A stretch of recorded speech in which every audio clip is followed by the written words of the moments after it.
बिस्मिल्लाहिर्रहमानिर्रहीम अस्सलाम वालेकुम। तो काश्तकार भाईओ साड़ी अमूमन जी धान की फसल है ना वो 50 दिन से 60 दिन से 65 दिन से साड़ी जी अगेती वैरायटी है कायनात की वो तकरीबन 65-70 दिन से चली गई है। तो आम जी साड़ी 1847 है या 1509 आ वो साड़ियाँ 40-45 दिन से चलिया गई। अच्छा, गल करने का मकसद है कि अचानक तुम देखते हैं तुहाडा जिहड़ा खेत है ना वो बैक्टीरियल लाइफ यानी वो हरियाली खत्म होंदी जा रही है। उन्होंने इस तरह ना झलसाओ का शिकार होंदी जा रही है। जिस तरह यह मैं तुहानूं हुण एक पत्ता दिखा रहा कि यह सिचुएशन बनती जा रही है और सारे का सारा खेत जिहड़ा ना वो वीरान जिहा हुंदा नज़र आ रहा वा।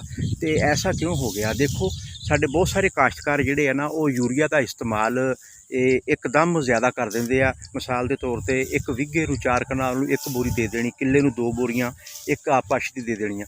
उहदी वजह नाल ना ये जिहड़ा ना मौसम जिहड़ा वा, क्योंकि मौसम अमूमन उत्ते बारिशां वाला हुंदा वा, विच पानी पहले भी मौजूद हुंदा वा ते हवा दा गुजर जिहड़ा नहीं हुंदा। इत्थे आके ना तुसीं जिहड़े आ 2-3 काम करने। सब तो पहले तुसीं आपदे खेत दे विचों ना पानी की निकासी जिहड़ी है ना वो जरूरी करनी है। अगर तुसीं पानी निकाल दिंदे आ तो काफ़ी हद तक जिहड़ा ना मामला कवर हो जाएगा और तुहाडी जिहड़ी फसल है ना वो झलसाओ तो मुरझाओ तो इंशाअल्लाह ताला बच जाएगी, क्योंकि वो हवा का गुजर हो जाएगा।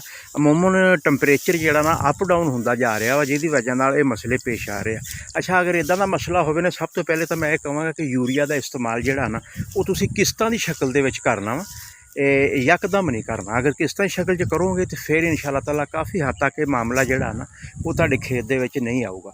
अगर ये मामला आ गया वा तो फिर तुसीं कोई भी फंजीसाइड अच्छा फंजीसाइड करना वा जिहड़ा इसनूं इंशाअल्लाह ताला जल्द ही कवर कर ले। और ये पानी का इस्तेमाल तुसीं ज़्यादा करना। आम तौर पर बहुत सारिया कंपनियां जिहड़ियां ना वो फंजीसाइड का स्प्रे दे रही, जिस दे विच कापर ऑक्सीक्लोराइड, कोसोगामाइसिन, डाईफेनाकोनाजोल और विलिडामाइसिन। डाईफेनाकोनाजोल और विलिडामाइसिन फोर ब्रादर कंपनी जी बैटरी के नाम तो दे रही है। 300 ग्राम फी एकड़ तुसीं तकरीबन 120 लीटर पानी तो लैके 150 लीटर पानी तुसीं इस्तेमाल करना। इस तरह स्वात एग्रो एयरवैन के नाम तो दे रही है।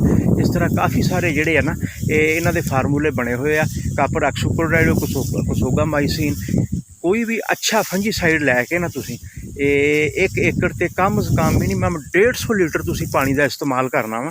वो इंशाअल्लाह अल्लाह के फजलो करम नाल ते 4 तो 5 दिन के वक्फे नाल दूसरा स्प्रे फिर कर देना। ये तुहाडा जिहड़ा झलसाओ का मसला ना इंशाअल्लाह ताला कवर हो जाएगा। और तुहाडा अगर तुसीं ये स्प्रे नहीं करते तो फिर तुहाडा जिहड़ा दाना वा, तुहाडी जिहड़ी पैदावार आ वो बहुत मुतासर होएगी, दाने की क्वालिटी ते असर पऊगा। लो जी, उम्मीद करते हैं कि इंशाअल्लाह ताला इन्हां तुसीं हदायतां ते अमल करके आपकी जिहड़ी मूंजी की फसल आ उहनूं कामयाब कर सकदे।